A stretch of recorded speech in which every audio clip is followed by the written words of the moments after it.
ఏ గుణం ఉన్నవాడు ఆ గుణానికి వరకు చచ్చే వరకు ఆ గుణానికే ఉంటాడు. భయంతోనో ఇంకోటితోనో భయం ఉన్నాడు ఎప్పుడు ఈ మామూలుగా 2 ఏళ్ళ నుంచి మాట్లాడు. భయం లేనోడే మాట్లాడుతూ ఉంటాడు. భయం లేనోడే మాట్లాడుతూ ఉంటాడు.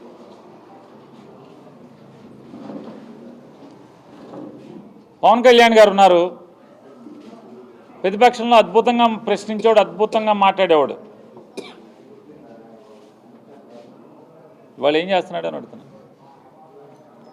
వైఎస్ఆర్ కాంగ్రెస్ పార్టీలో ప్రశ్నించే తత్వం ఉన్నోళ్ళు, ఆ మోడల్ వాళ్ళు కాదు వీళ్ళు. సరిపోతే ఏమవుద్దో స్తూపం కడతారు మాకు, అంతే కదా. అరే బతికితే శంషేర్గా బతకాలి, ఏమో చస్తా కూడా మీరే అంటున్నారు కదా.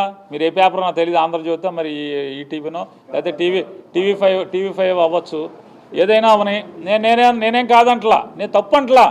అరే మీరు ఉద్యోగం కోసం చేస్తున్నారు, మీకేమైనా ఓటం ఉండదు ఏంటి? మీకేం ఓటం ఉండదు కదా. నిన్న సాక్షులు చేయొచ్చు, వాళ్ళు టీవీ5లో ఉండొచ్చు.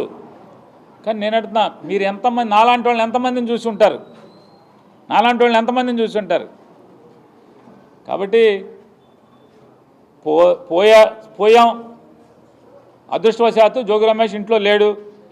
ఇంట్లో ఉండగా పెట్రోల్ బాంబులు వేసి చంపేశారు. ఆ గేటే బద్దలైపోయింది. పైకి వచ్చి చంపేశారు రమేష్ని. వీరమరణం పొందుదాం అనుకునే పోరాటం చేస్తున్నాం. రమేషో మేము ఎవడన్నా వైఎస్ఆర్ కాంగ్రెస్ పార్టీ బతికితే బతుకాం, బతికే పోతాం. అది లక్షణం. అది వైఎస్ఆర్ కాంగ్రెస్ పార్టీ మీరు గుర్తుపెట్టుకోండి. జగన్మోహన్ రెడ్డి అనే ఆయన వాళ్ళ తండ్రి చచ్చిపోయి అధికార పార్టీలోంచి రాజీనామా చేసి బయటకు వస్తే ఇంకా 4.5 సంవత్సరాలు 4 ఏళ్ళు అధికారం ఉండకుండా అతను ఏమవుతాడో తెలియకుండా జగన్ నమ్ముకుని లక్షల మంది చేరారు జగన్ వెనకాల. అతను ఏమవుతాడో తెలియదు, అవుతాడో లేదో తెలియదు, సర్వనాశనం అవుతాడో తెలియదు, ముఖ్యమంత్రి అవుతాడో తెలియదు, ఆకాశానికి ఎగిసిపడతాడా, పాతాళానికి వెళ్తాడో కూడా తెలియదు. అయినా సరే 4 ఏళ్ళు కాంగ్రెస్ పార్టీలోంచి లక్షల మంది జగన్ వెనకాల నడిచారు. ఫిల్టర్ అయిపోయాం. కష్టాన్నైనా సరే ఆనందంగా తీసుకునే వాళ్ళే వైఎస్ఆర్ కాంగ్రెస్ పార్టీలోకి వచ్చారు.